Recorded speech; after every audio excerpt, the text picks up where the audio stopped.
Uno de los temas que más nos preocupan desde hace años en el movimiento cooperativo es prácticamente la última desaparición de los millones de dólares que estaban en el Fondo Nacional de Vivienda cuando la profunda crisis del 2002-2003. Desde la fecha no se reconstruyó un verdadero Fondo Nacional de Vivienda. ¿Cómo ves esto, Benjamín? Sí, quizás haya que hacer un poquito de historia, ¿no? La ley de vivienda en realidad se aprueba para crear un fondo de vivienda. Ese era el gran objetivo que perseguía el lobby de las empresas de la construcción, porque el banco hipotecario, prestando a largo plazo en moneda nacional, se había desfinanciado completamente, con inflaciones de 100%, 130%. Estamos hablando del fines de la década del 60, principios del 70. Efectivamente, ahí se aprueba la ley de vivienda, uno de cuyos logros fundamentales fue la creación del fondo de vivienda, y ese fondo de vivienda se alimentaba con un impuesto que iba directamente al fondo de vivienda, que era el famoso impuesto a los sueldos, que pagaban por partes iguales los trabajadores y los patrones, tanto públicos como privados. Había una manera muy ingeniosa de cobrar eso, que era colocar un timbre. El timbre de vivienda. Efectivamente, el timbre de vivienda que había que colocarlo en el recibo de pago que se le daba al trabajador. Si ese timbre no estaba colocado, el recibo no era válido. Ese timbre lo vendía directamente el banco hipotecario, de manera que los recursos los captaba directamente, no había forma de que se fueran para otro lado.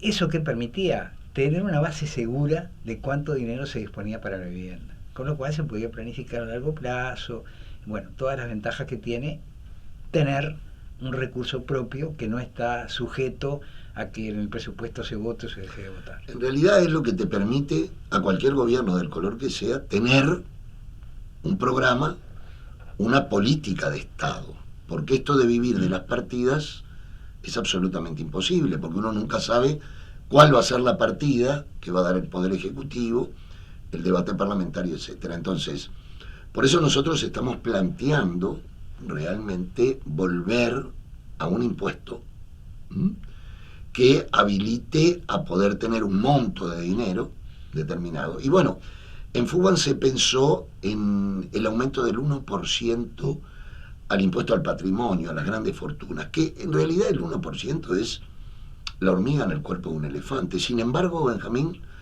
nos han contestado que lo ven con buenos ojos, pero no. Bueno, eso tiene que ver con la política económica, sin duda. Es decir, el impuesto al patrimonio lo pagan los que tienen patrimonio, ¿verdad? Los ricos. Ni siquiera es un impuesto a la ganancia, es un impuesto a la riqueza, decididamente. ¿Quién tiene riqueza? Los maya oro. Entonces, si la política del gobierno es estimular a los maya oro, porque se supone que ellos van a empujar a todos los demás, cuando en realidad los maya oro los empujan, bueno, obviamente todo lo que sea una propuesta de gravar la riqueza no va a ser bien recibida. No importa que venga de otro lado, el asunto es que haya efectivamente recursos fijos, ¿verdad?, permanentes, en base a los cuales se pueda planificar. Pero además hay otra cosa, que es qué significó pasar del 2% a estas partidas presupuestarias. Hoy por hoy se calcula que el 2% de la masa salarial, con el volumen que tiene en el momento actual, significaría recursos de más del 50% más de los que se están votando por presupuesto. O sea, por presupuesto se está recibiendo unos 240, 250 millones de dólares, y el 2% de la masa salarial actual significaría más de 360, 380 millones de dólares. O sea que esta sustitución no fue una sustitución, fue una reducción. Con lo cual se puede hacer obviamente mucho menos que lo que se podría hacer con el impuesto original.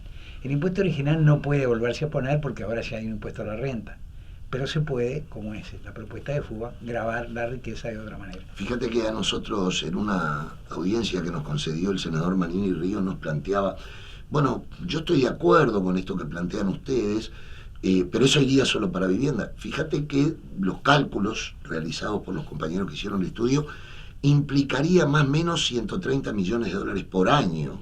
Y nosotros le decíamos, sí, claro, eso debería volcarse a la vivienda, está planteando los Fugban, ¿no?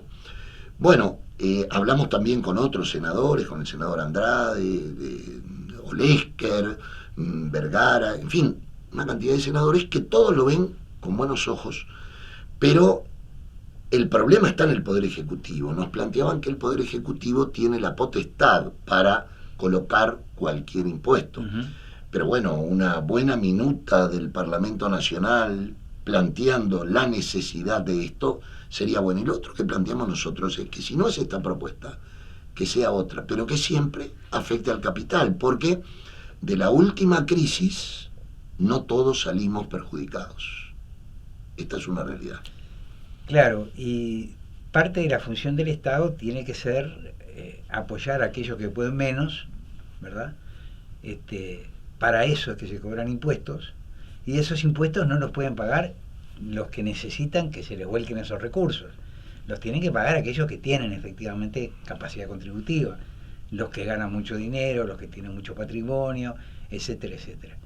Entonces, la cosa parecería que tiene que ir por ese lado. Históricamente así fue en el Uruguay. ¿No? Las propuestas del primer vallismo, las propuestas del propio Ferroviario Aldunate, iban por ese lado, de las políticas redistributivas del Estado como un actor que de alguna manera trata de compensar las desigualdades. Ahora, si seguimos pensando que la cuestión es ayudar a los Maya Oro para que salgan adelante, esa es una forma de pensar las cosas totalmente diferente. Sí, además nosotros les planteamos, bueno, si no es esta propuesta, ¿cuál otra? Puede haber otras. Bueno, nosotros no nos negamos a estudiar otras, pero esta en realidad garantiza. Después nos encontramos también con que hay mucha evasión del impuesto al patrimonio, hay exoneraciones al impuesto al patrimonio, ¿no? O sea, como si esto fuera poco. Entonces, lo que Fugman plantea es una interrogante que te la quería preguntar. A mi juicio, si esto continúa con partidas presupuestarias escuálidas como la que están dando, el déficit habitacional de 70.000 unidades puede crecer más al fin de esta administración. Sí, efectivamente. Sobre todo porque estamos teniendo un proceso demográfico que está cambiando lo que pasó en los últimos 15 o 20 años, que era que la gente se iba. Ahora se sigue siendo gente, pero está viniendo más gente de la que se va. La población está aumentando sobre la base de la migración y eso genera una demanda adicional. Sí, no solamente que no que se puede agravar el déficit habitacional, sino que aquellas promesas de la ministra de que iba a otorgar 50 o 60 mil viviendas no va a funcionar, obviamente. Bueno, eso se encargó de aclararlo la propia ministra, que cuando le dijeron, bueno, las 50.000, 60.000 viviendas que usted había dicho, dijo, no, eso era un cálculo que, bueno, en los hechos lo que está previsto en el plan quinquenal son algo más de 20.000 viviendas. Entonces seguimos corriéndole de atrás, y bueno, y la gente va solucionando el problema como puede, ¿verdad? Esa es la verdadera causa de los asentamientos precarios.